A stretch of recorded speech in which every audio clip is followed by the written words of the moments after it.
챕터 1. 낯선 노인의 방문. 조지아주 교회의 석양은 언제나 똑같았다. 주황빛 노을이 소나무 숲 너머로 스며들고 귀뚜라미 울음소리가 정막을 채우는 평범한 저녁이었다. 제임스는 흔들의자에 앉아 베란다에서 차를 마시며 하루를 정리하고 있었다. 94세의 몸은 이제 모든 것이 느려졌지만 마음만은 여전히 어딘가 머나먼 곳을 향해 달려가고 있었다. 그때였다. 똑똑똑. 현관문을 두드리는 소리가 저녁의 정적을 깨뜨렸다. 제임스는 잠시 멈칫했다. 이 시간에 누가 올 리 없었다. 우편 배달부도 이미 다녀갔고 이웃들은 모두 그가 혼자 사는 걸 알고 있어 함부로 방문하지 않았다. 무릎을 부여잡고 천천히 일어선 그는 지팡이를 짚으며 현관으로 향했다. 똑똑똑. 소리가 다시 울렸다. 이번엔 더 조심스럽게 마치 두드리는 사람도 망설이고 있는 듯 했다. 제임스는 문고리에 손을 대고 잠시 망설였다.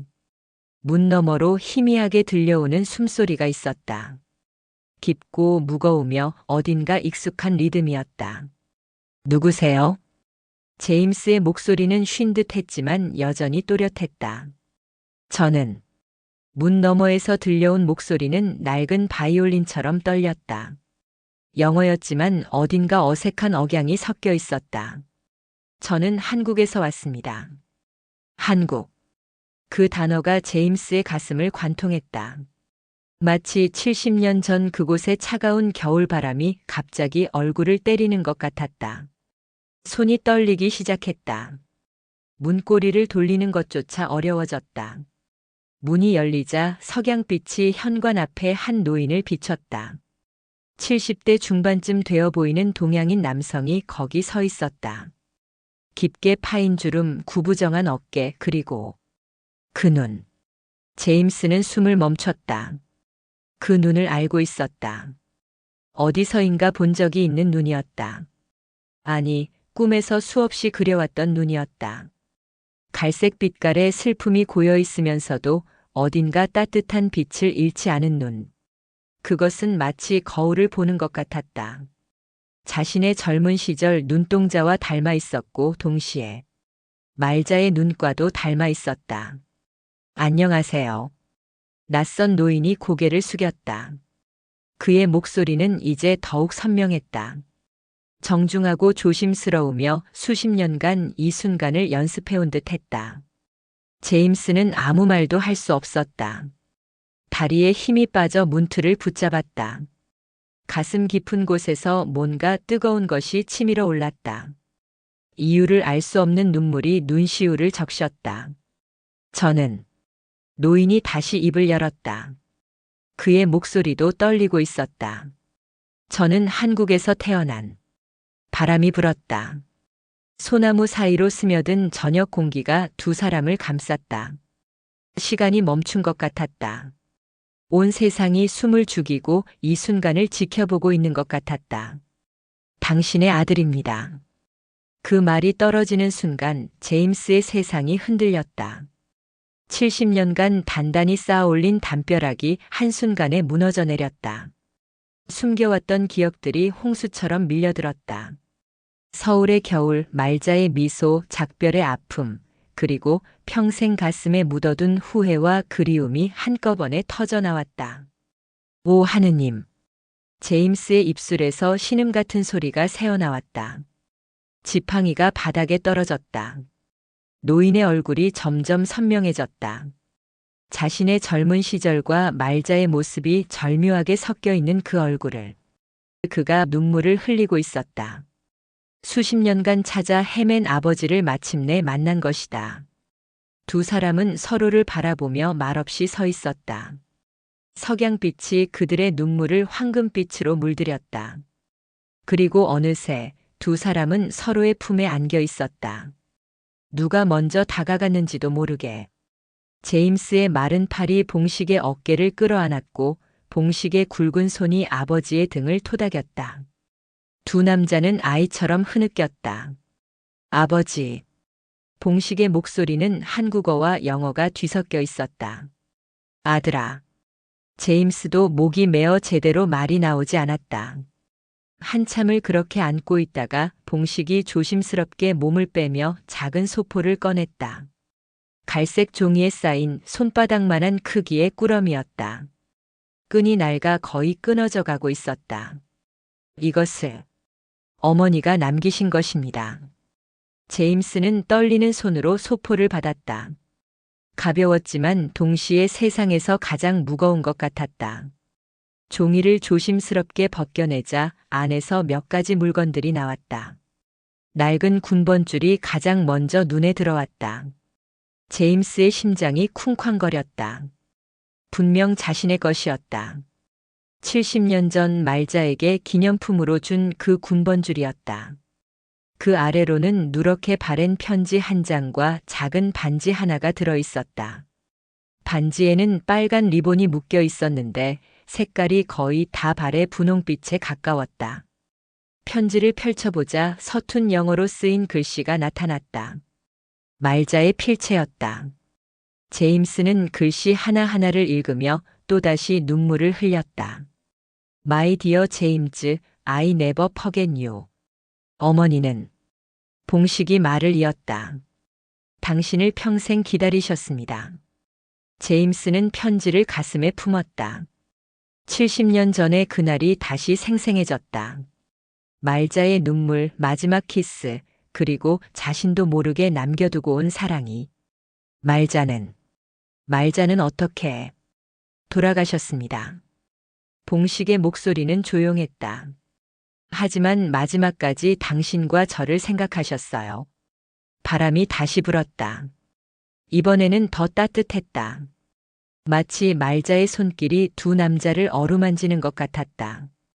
현관 앞에 선 두 노인은 서로를 바라보며 70년 만의 재회를 조용히 받아들였다. 하지만 이것은 시작일 뿐이었다. 소포 안에는 아직 더 많은 비밀이 숨어 있었고 말자의 진짜 이야기는 이제부터 시작될 예정이었다. 들어오세요. 제임스가 마침내 말했다. 우리에게는 할 이야기가 많습니다. 봉식이 고개를 끄덕였다. 두 사람이 집 안으로 들어가자 현관문이 천천히 닫혔다. 석양은 이미 지고 있었지만 집 안에서는 새로운 이야기가 막 시작되고 있었다. 챕터 2. 20살 말자와 전쟁의 사랑. 1951년 2월 서울. 눈이 내리고 있었다. 잿빛 하늘에서 하얀 눈송이가 부서진 건물들 위로 조용히 떨어졌다. 전쟁이 핥히고 간 서울의 거리는 폐허 그 자체였다. 포탄이 뚫은 구멍들, 무너진 기와집들, 그리고 곳곳에 흩어진 파편들이 한때 번화했던 도시의 흔적을 지워버렸다. 그 폐허 한가운데서 말자는 살아있었다. 20살의 그녀는 낡은 한복 저고리 위에 미군이 나눠준 담요를 두르고 피난민들 사이를 오가며 죽 한 그릇씩을 나눠주고 있었다. 그녀의 손은 동상에 걸려 빨갛게 부어올랐지만 눈빛만은 여전히 살아있었다. 절망 속에서도 희망을 잃지 않는 강인함이 그 작은 몸에서 흘러나오고 있었다. 할머니, 조금 더 드세요. 말자는 나이든 할머니에게 자신의 목까지 덜어주며 환하게 웃었다. 전쟁이 모든 것을 앗아갔지만 그녀의 미소만은 누구도 빼앗아갈 수 없었다. 그때였다. 미군 트럭 한 대가 거리에 멈춰섰다. 군화 소리가 눈길 위에서 꿈틀거렸다. 피난민들은 긴장했다. 어떤 군인들은 친절했지만 어떤 이들은 그렇지 않았기 때문이다. 트럭에서 내린 젊은 미군이 있었다. 키가 크고 어깨가 넓은 23세 제임스였다. 그의 푸른 눈은 주변을 경계하고 있었지만 피난민들을 보는 시선에는 연민이 담겨 있었다. 헬멧을 벗자 금발이 드러났고 입김이 하얗게 나왔다. 말자가 죽을 나누는 모습이 제임스의 눈에 들어왔다. 다른 사람들은 모두 움츠려 있는데 저 작은 여자만은 다른 이들을 돌보며 웃고 있었다. 그 모습이 마치 꺼져가는 촛불처럼 아름답고 애절해 보였다. 제임스는 배낭에서 통조림 몇 개를 꺼내 조심스럽게 다가갔다. 말자는 처음엔 놀라서 뒤로 물러섰다. 파란 눈의 외국인이 자신에게 다가오는 것이 낯설었다. 괜찮아요. 음식이에요. 제임스는 서툰 한국어로 말했다. 부대에서 배운 몇 마디였지만 최대한 부드럽게 발음했다. 말자의 눈이 커졌다. 이 외국인 병사가 한국말을 할 줄 안다는 게 신기했다. 고맙습니다. 말자가 고개를 숙여 인사했다. 그녀의 목소리는 바람에 날려갈 듯 작았지만 제임스에게는 천사의 음성처럼 들렸다. 제임스는 통조림을 내려놓고 곁에 앉았다. 말자는 처음에는 경계했지만 그가 다른 피난민들에게도 음식을 나눠주는 모습을 보며 마음을 열기 시작했다. 두 사람은 말없이 나란히 앉아 눈 내리는 서울 거리를 바라보았다. 이름이 뭐예요? 제임스가 물었다. 말자예요. 당신은요? 제임스요. 그것이 시작이었다. 그날 이후 제임스는 틈만 나면 그 거리를 찾았다. 공식적으로는 구호품을 나눠주러 오는 것이었지만 사실은 말자를 보고 싶어서였다. 말자도 마찬가지였다. 파란 눈에 친절한 병사가 올 시간이 되면 자연스럽게 그 자리에 나와 있었다. 두 사람은 서로의 언어를 가르쳐 주었다.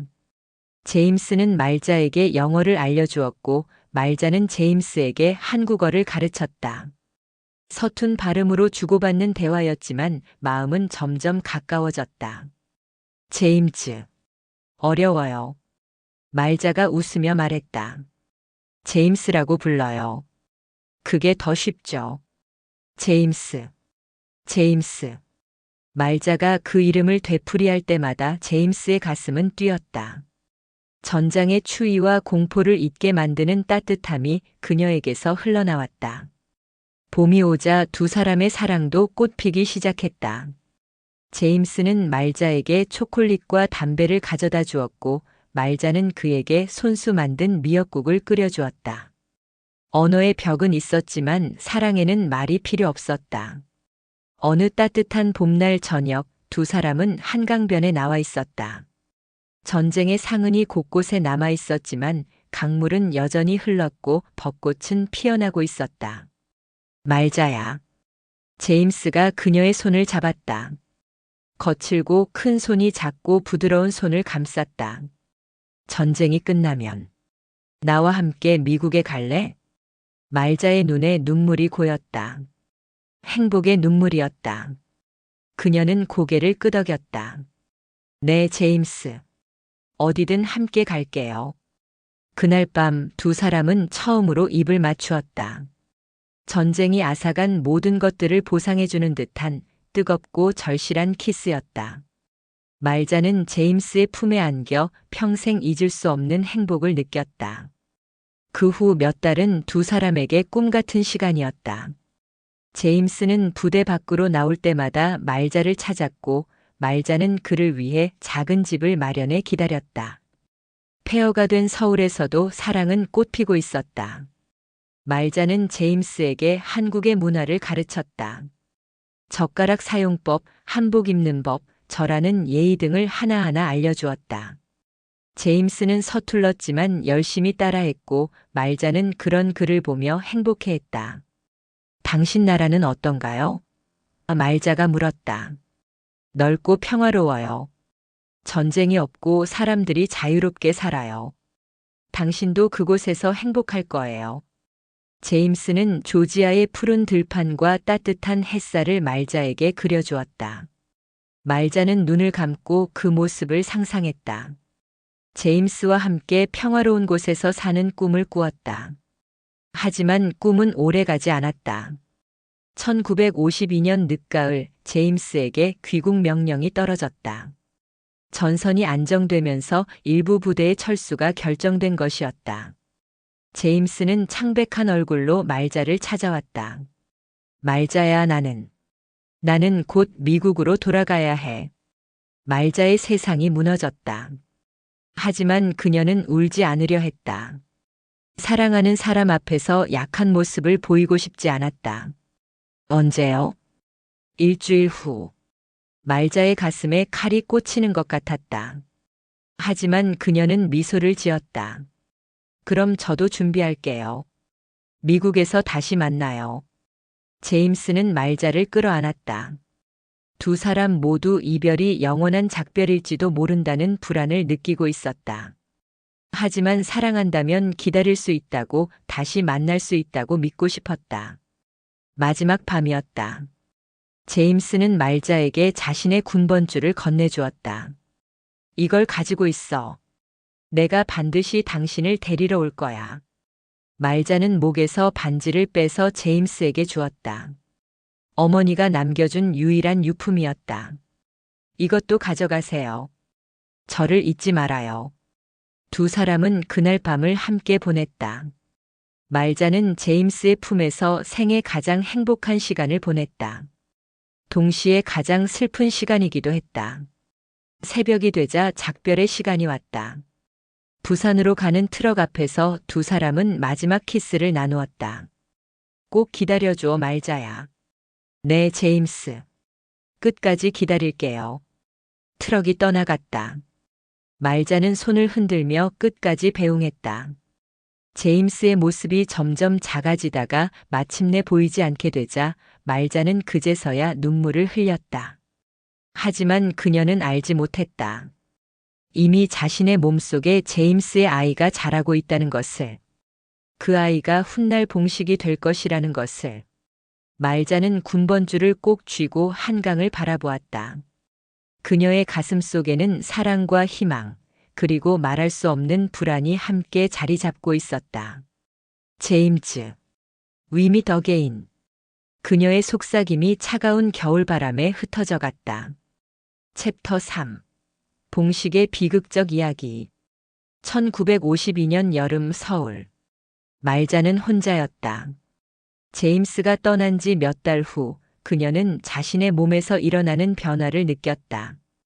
입덧이 시작되고 배가 조금씩 불러오기 시작했다. 거울을 보며 자신의 배에 손을 얹었을 때 말자는 울음과 웃음이 동시에 터져 나왔다. 제임스의 아이였다. 제임스, our baby. 말자는 제임스의 반지를 꼭 쥐고 속삭였다.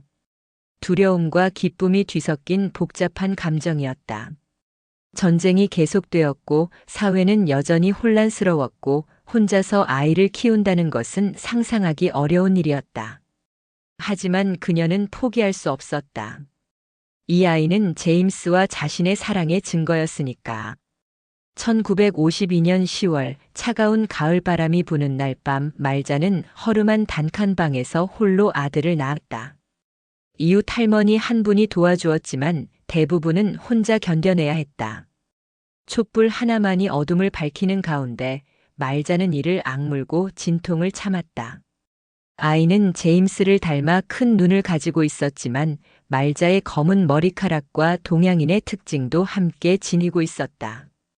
봉식이. 내 이름은 봉식이야.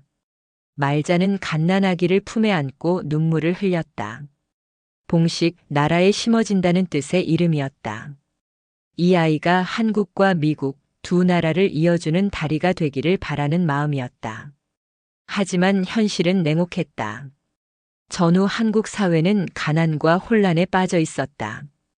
그 와중에 미군과 한국 여성 사이에서 태어난 혼혈 아이들에 대한 시선은 차갑기만 했다. 사람들은 봉식을 보며 수군거렸다. 저 아이 아버지가 미국 사람이래. 전쟁통에 생긴 아이지 뭐. 불쌍하긴. 앞으로 어떻게 살려나. 말자는 그런 시선들을 견뎌내며 혼자서 봉식을 키웠다. 낮에는 미군 부대 근처에서 세탁일을 하고 밤에는 양공주들이 입을 옷을 수선하며 돈을 벌었다. 손가락이 바늘에 찔려 피가 나도 허리가 아파도 참았다. 봉식을 위해서라면 무엇이든 할 수 있었다. 봉식은 천사 같은 아이였다. 울음소리도 작고 순했다. 말자가 일할 때면 혼자서도 조용히 놀았고 엄마가 돌아오면 환하게 웃어주었다. 하지만 아이가 자랄수록 주변의 시선은 더욱 차가워졌다. 엄마, 왜 나는 다른 아이들과 달라요? 5살이 된 봉식이 어느 날 물었다. 또래 아이들이 자신을 튀기라고 부르며 놀린 후였다. 말자는 아이를 꼭 안아주었다. 봉식이는 특별한 아이야. 하늘이 엄마한테 준 선물이란다. 하지만 말자의 마음은 찢어지고 있었다. 제임스로부터는 아무런 소식이 없었다. 편지 한 통 오지 않았다. 그가 약속한 대로 자신을 데리러 올 것이라는 희망은 점점 시들어갔다. 1959년 봉식이 7살이 되던 해 말자에게 변화가 찾아왔다. 홍두찬이라는 남자가 그녀에게 청혼한 것이다. 두찬은 전쟁에서 한쪽 다리를 다친 상위 군인이었다. 성격은 거칠었지만 혼자 사는 여자와 혼혈 아이를 받아주겠다는 남자를 찾기는 어려웠다. 말자 씨, 나와 결혼해요. 그 아이도 내가 키우겠소. 두찬의 제안은 말자에게 구원처럼 보였다. 혼자서 봉식을 키우는 것이 점점 힘들어지고 있었다. 사회의 냉대는 더욱 심해졌고 봉식이 학교에 들어갈 나이가 되자 더 많은 문제들이 생길 것 같았다. 고맙습니다. 잘 부탁드려요. 말자는 제임스의 반지를 목 깊숙이 숨기고 두찬과 결혼했다. 봉식에게는 새 아버지가 생겼다고 말했지만 아이는 낯선 남자를 경계했다. 처음에는 괜찮았다. 두찬은 봉식에게 무관심했지만 적어도 해를 끼치지는 않았다. 하지만 술이 들어가면 달랐다. 이놈의 튀기 새끼가, 내 피 한 방울 안 섞인 놈이. 두찬은 술에 취하면 봉식을 때렸다. 처음에는 가볍게 때리는 정도였지만 점점 심해졌다. 말자가 말리면 그녀까지 함께 맞았다. 당신이 그 미국 놈하고 놀아나서 생긴 자식 아니야. 내가 왜 남의 새끼를 키워야 해. 봉식은 7살이 되면서 집안 분위기를 눈치채기 시작했다. 자신 때문에 엄마가 매를 맞는다는 것을, 자신의 존재가 이 집의 짐이 된다는 것을 어린 나이에도 알 수 있었다. 어느 날 밤 두찬이 특히 심하게 취해서 돌아왔다. 그날 동네에서 봉식이 다른 아이들과 싸웠다는 소식을 들었던 것이다. 이 자식이 동네 망신을 시키고. 두찬은 봉식을 붙잡고 무자비하게 때렸다. 아이의 비명소리가 집안을 가득 채웠다. 말자는 울면서 두찬을 말렸지만 그녀 역시 밀쳐져 벽에 부딪혔다. 그만해요. 아이가 죽어요. 죽으면 어때? 애초에 있으면 안 될 놈이야. 그날 밤 봉식은 온몸에 멍이 든 채로 구석에서 떨고 있었다. 말자는 아이를 품에 안고 조용히 눈물을 흘렸다. 엄마, 내가 나쁜 아이예요? 아니야, 봉식아. 너는 엄마의 소중한 아이야. 하지만 말자의 마음은 점점 무너져 갔다. 이런 환경에서 봉식을 키울 수는 없었다. 그렇다고 두찬을 떠날 수도 없었다. 혼자서는 더 이상 아이를 키울 능력이 없었다. 시간이 지날수록 상황은 더욱 악화되었다. 두찬은 봉식을 보는 것 자체를 싫어했다. 아이가 밥을 먹는 것도 숨을 쉬는 것도 모두 눈에 거슬렸다. 봉식은 점점 말이 없어졌고 집에서도 구석에 웅크리고 지냈다. 1962년 겨울 봉식이 10살이 되던 해의 일이었다. 두찬이 또다시 심하게 술에 취해 돌아왔다. 이번에는 도박으로 돈을 잃고 온 참이었다. 다 이놈 때문이야. 이놈만 없으면. 두찬은 부엌칼을 들고 봉식에게 달려들었다. 말자는 비명을 지르며 아이를 감쌌다. 안 돼요. 제발. 그날 밤은 지옥이었다. 두찬은 미쳐서 집안의 모든 것을 부쉈고 말자와 봉식을 쫓아다니며 위협했다.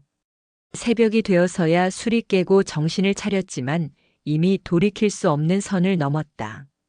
며칠 후 말자는 결심했다. 더 이상은 안 되겠다고. 봉식을 살리려면 다른 방법을 찾아야 한다고. 어느 이른 아침 말자는 봉식을 깨웠다. 봉식아, 엄마가 너를 안전한 곳에 데려다 줄게. 어디요, 엄마? 좋은 곳이야. 거기서 공부도 하고 친구들도 사귈 수 있어. 말자는 봉식의 손을 잡고 집을 나섰다. 전쟁고아들을 돌본 월터 부부의 복지회였다. 전쟁고아들과 혼혈 아이들을 돌보는 시설이었다. 말자의 가슴은 찢어질 것 같았지만 이것이 봉식을 살리는 유일한 방법이라고 생각했다. 엄마는 왜 안 들어와요? 복지회 문 앞에서 봉식이 물었다. 말자는 무릎을 꿇고 아이와 눈높이를 맞췄다. 엄마는 일이 있어서 못 들어가. 하지만 곧 데리러 올게. 정말요? 정말이야. 엄마가 언제 거짓말했니? 봉식은 고개를 끄덕였다. 말자는 아이를 꼭 안아주었다. 이것이 마지막 포옹이 될 줄도 모른 채. 엄마를 잊으면 안 돼, 봉식아. 그리고 말자는 품속에서 작은 봉투를 꺼내 봉식에게 건넸다. 이것도 잘 간직해. 내 아버지가 쓴 편지야. 아버지요? 응. 너에게는 정말 좋은 아버지가 있어.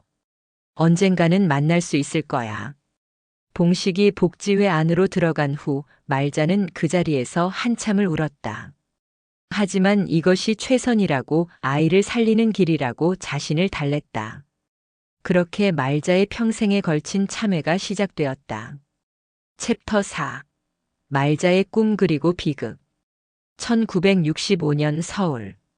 봉식이 월터 부부의 복지회를 떠난 지 몇 달 후 뜻밖의 소식이 말자에게 전해졌다. 미국의 한 농장주 부부가 봉식을 입양했다는 것이었다. 월터 부부가 직접 찾아와 알려준 소식이었다.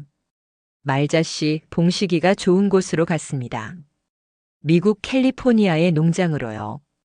존슨 부부라는 분들이 아이를 정말 사랑으로 키우겠다고 약속했어요. 말자는 복잡한 감정에 휩싸였다. 안도감과 동시에 더 깊은 절망감이 밀려왔다. 아들이 안전한 곳으로 갔다는 것은 다행이었지만 이제 정말로 영원히 만날 수 없을 것 같았다.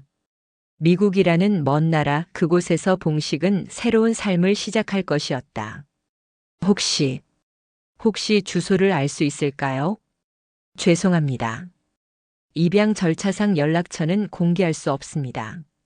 하지만 아이가 행복하게 살 거라고 믿어주세요.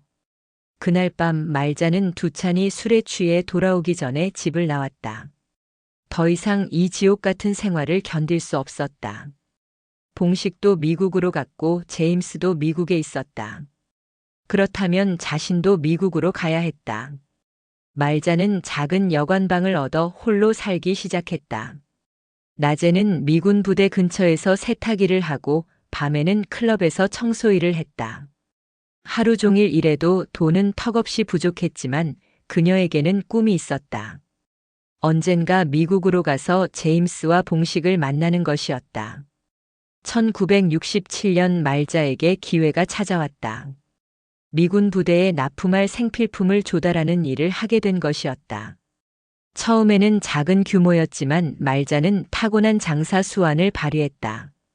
미군들이 필요로 하는 물건들을 정확히 파악하고 질 좋은 상품을 적정한 가격에 공급했다. 말자 씨, 정말 대단하네요. 이번 달 매출이 지난달의 2배입니다. 함께 일하는 동료가 말했다. 말자는 밤낮 없이 일했다.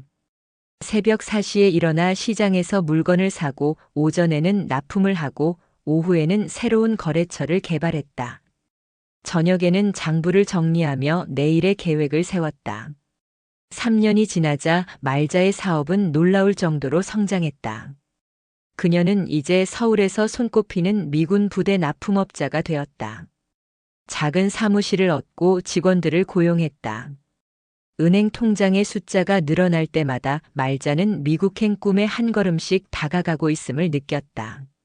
1970년 봄, 드디어 그날이 왔다. 말자는 미국행 비행기표를 손에 쥐고 있었다. 5년간 모은 돈으로 사업도 정리하고 미국에서 새로운 삶을 시작할 준비를 마쳤다. 제임스. 봉식아. 이제 만나러 간다. 말자는 군번줄을 목에 걸고 거울을 보았다. 17년이 지나 그녀는 37살이 되었지만 여전히 아름다웠다. 고생한 흔적이 얼굴에 남아 있었지만 눈빛만은 여전히 살아 있었다. 그런데 미국으로 떠나기 전날 밤 뜻밖의 방문자가 찾아왔다. 말자야, 오랜만이네. 문을 열자 거기 서 있는 사람은 홍두찬이었다. 7년 만에 본 그의 모습은 많이 변해 있었다. 술 기운이 역하게 풍겨나왔고 눈빛은 더욱 사악해져 있었다. 당신이 여기 어떻게? 내가 못 찾을 줄 알았나? 말자 없이 사는 게 얼마나 힘든지 아나? 두찬은 그녀의 방으로 들어왔다. 테이블 위에 놓인 비행기표와 여행 가방을 보자 얼굴이 일그러졌다. 이게 뭐야? 미국으로 도망가려고. 나는 더 이상 당신과 살 수 없어요. 제발 가세요. 가긴 무슨 가. 내 마누라가 어디 가겠다고. 두찬은 말자의 손목을 붙잡았다. 말자가 뿌리치려 하자 그는 주먹을 들어 올렸다. 아직도 그 미국 놈을 잊지 못했구나. 그래서 미국으로 가겠다는 거지. 그만해요. 손 떼세요. 하지만 두찬은 들은 척도 하지 않았다. 그는 말자의 가방을 뒤져 통장과 현금을 모두 빼앗았다. 와, 돈이 제법 있네. 이 돈으로 사업했구나. 고마워, 말자야. 안 돼요. 그 돈은 제가 피땀 흘려번 돈이에요. 부부간에 누구 돈, 내 돈이 따로 있나? 이제 집으로 가자. 말자는 저항했지만 소용없었다. 두찬은 그녀를 강제로 끌고 갔다. 그리고 그곳에는 새로운 지옥이 기다리고 있었다. 두찬은 재혼을 했다. 순자라는 여자와 함께 살고 있었던 것이다. 순자는 말자보다 10살 어린 여자였지만 성격은 두찬 못지않게 모질었다. 이 여자가 그 유명한 전처구나. 미군하고 놀아나던 그 여자. 순자는 말자를 위아래로 훑어보며 비웃었다. 앞으로 이 집에서 살려면 규칙을 지켜야 해. 첫째, 허락 없이 외출 금지. 둘째, 돈 관리는 우리가 한다. 셋째, 집안일은 내가 모두 담당한다. 말자는 그 집에서 하녀나 다름없는 생활을 해야 했다. 새벽부터 밤늦게까지 청소, 빨래, 요리를 했다. 조금이라도 잘못하면 두찬과 순자에게 매를 맞았다. 이 못된 년이 밥도 제대로 못해? 순자는 사소한 일에도 말자를 때렸다. 두찬은 술에 취하면 여전히 폭력을 휘둘렀다. 미국 가겠다고? 꿈도 꾸지 마. 평생 여기서 우리 시중이나 들어. 몇 년이 지나자 말자의 몸과 마음은 완전히 망가져 버렸다. 한때 당당했던 사업가의 모습은 온데간데 없고 구부정한 어깨와 깊은 주름만이 남았다. 하지만 그녀는 포기하지 않았다. 몰래 몰래 푼돈을 모았다. 장을 볼 때 조금씩, 심부름을 할 때 조금씩 돈을 아껴서 숨겨두었다. 언젠가는 다시 미국으로 갈 수 있을 것이라는 희망을 버리지 않았다. 1985년 기적 같은 기회가 찾아왔다. 두찬이 교통사고로 크게 다쳐 병원에 입원하게 된 것이다. 순자는 간병비 때문에 정신이 없었다. 말자, 당신이 병원비를 좀 대야겠어. 숨겨둔 돈 있잖아. 하지만 말자는 순자의 말을 무시하고 몰래 집을 나왔다. 15년 만에 탈출이었다. 그녀는 숨겨둔 돈을 들고 다시 작은 방을 얻었다. 이번에는 더욱 조심스럽게 살았다. 두찬이 회복되면 다시 찾아올 것이 뻔했기 때문이다. 말자는 이름을 바꾸고 멀리 떨어진 곳에서 조용히 살며 다시 돈을 모으기 시작했다.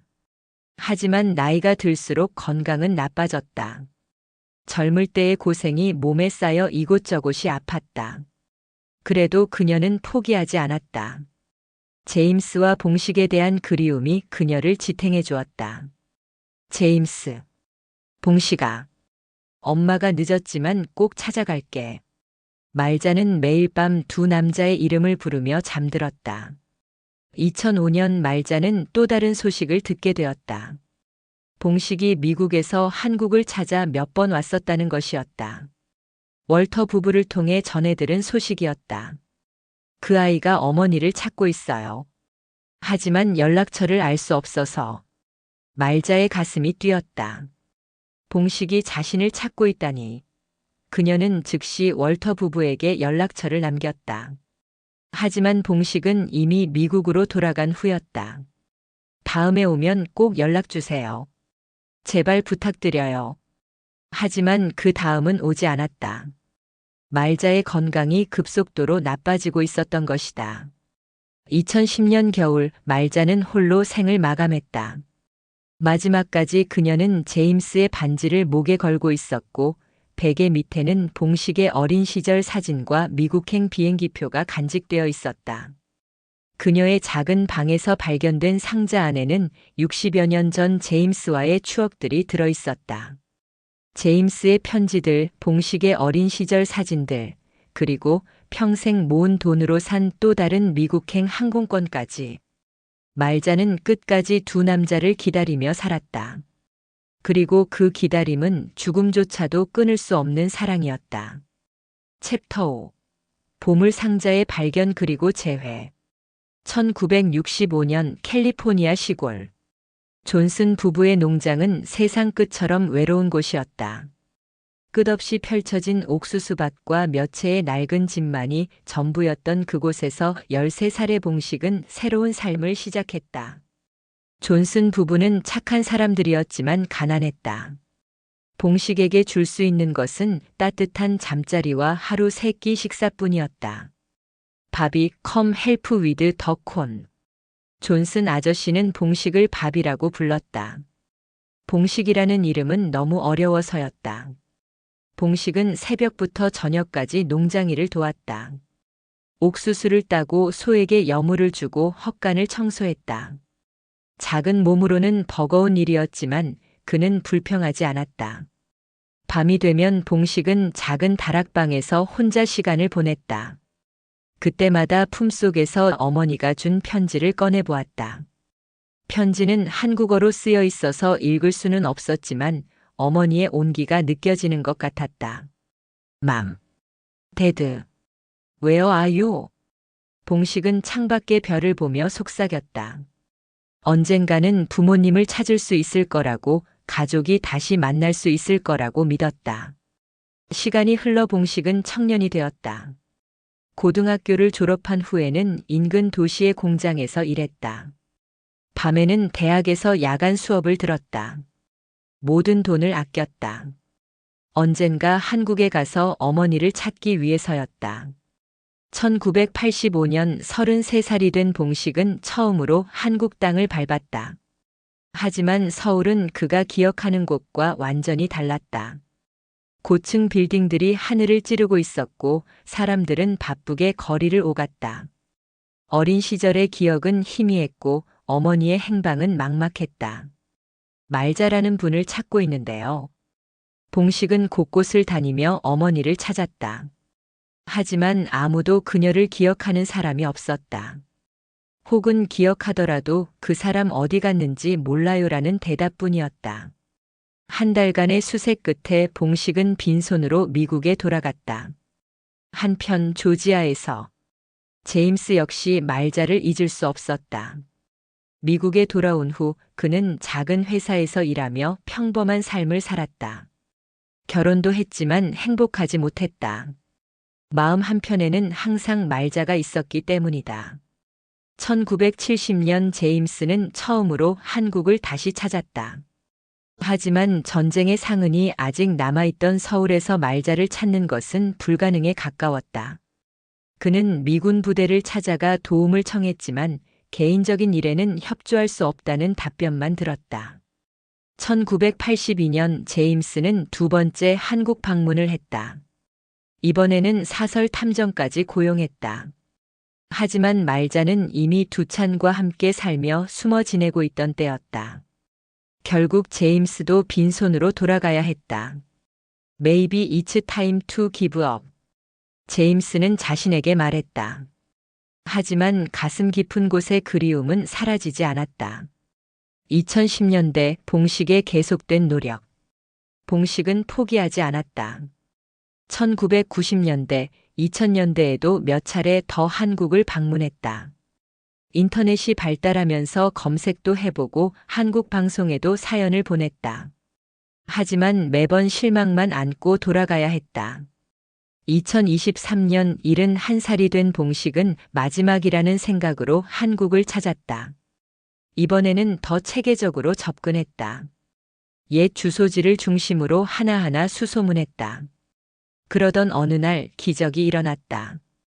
혹시 말자라는 분 아세요? 1950년대의 미군과. 아, 말자. 말자 알죠? 한 할머니가 반갑게 대답했다. 봉선이라는 이름의 그 할머니는 말자의 오랜 친구였다. 말자가 당신 얘기를 자주 했어요. 미국으로 보낸 아들이 있다고. 그런데 말자는 벌써 돌아가셨어요. 2010년에. 봉식의 가슴이 무너져 내렸다. 너무 늦었다. 하지만 봉선 할머니는 계속 말을 이었다. 하지만 말자가 당신을 위해 남겨둔 게 있어요. 언젠가 아들이 찾아올 거라고 하면서 제게 맡겼거든요. 봉선 할머니는 낡은 상자를 가져왔다. 그 안에는 제임스의 편지들, 봉식의 어린 시절 사진들, 그리고 제임스의 풀네임과 태어난 장소, 생일이 적힌 메모였다. 봉식은 떨리는 손으로 그 메모를 집어들었다. 60여 년 만에 아버지를 찾을 수 있는 단서를 얻은 것이었다. 현재 조지아. 그렇게 봉식은 조지아로 향했고 제임스의 집 문을 두드렸다. 그리고 지금 두 사람은 말자의 유품을 앞에 두고 마주 앉아 있었다. 어머니는 평생 동안 우리 두 사람을 그리워했어요. 제임스가 말자의 편지를 읽으며 눈물을 흘렸다. 봉식도 눈물을 닦으며 대답했다. 파더라는 단어가 자연스럽게 나왔다. 70년을 기다린 끝에 마침내 만난 아버지였다. 나의 아들아, 나도 그녀와 너를 찾기 위해 노력을 많이 했었단다. 알아요, 아버지. 노력하셨다는 거 알아요, 아버지. 두 사람은 서로를 이해했다. 각자의 자리에서 평생을 그리워하며 살았다는 것을. 그리고 말자가 끝까지 두 사람을 사랑했다는 것을. 창밖으로 첫눈이 내리기 시작했다. 하얀 눈송이가 조용히 떨어지는 가운데 94세의 아버지와 70세의 아들은 서로의 손을 잡았다. 긴 세월의 아픔과 그리움, 외로움과 절망. 모든 것이 이 순간에 치유되는 것 같았다. 말자가 하늘에서 미소 짓고 있을 것 같았다. 그녀가 평생 꿈꾸던 순간이 마침내 현실이 된 것이다. 마침내 우리는 함께 하게 되었구나. 제임스가 속삭였다. 우리는 가족입니다, 아버지. 봉식이 고개를 끄덕였다. 힘겹게 살아온 두 남자의 인생이 마침내 보상받는 순간이었다. 사랑은 죽음보다 강했고 시간보다 오래 지속되었다. 그리고 기다림의 끝에는 언제나 기적이 있다는 것을 그들은 증명해 보였다. 이야기가 즐거우셨나요? 제임스와 봉식 그리고 말자의 70년에 걸친 사랑 이야기가 여러분의 마음에 닿았다면 좋아요와 구독 부탁드립니다. 여러분도 가슴속에 뜨거운 추억이 하나쯤은 있지 않으신가요?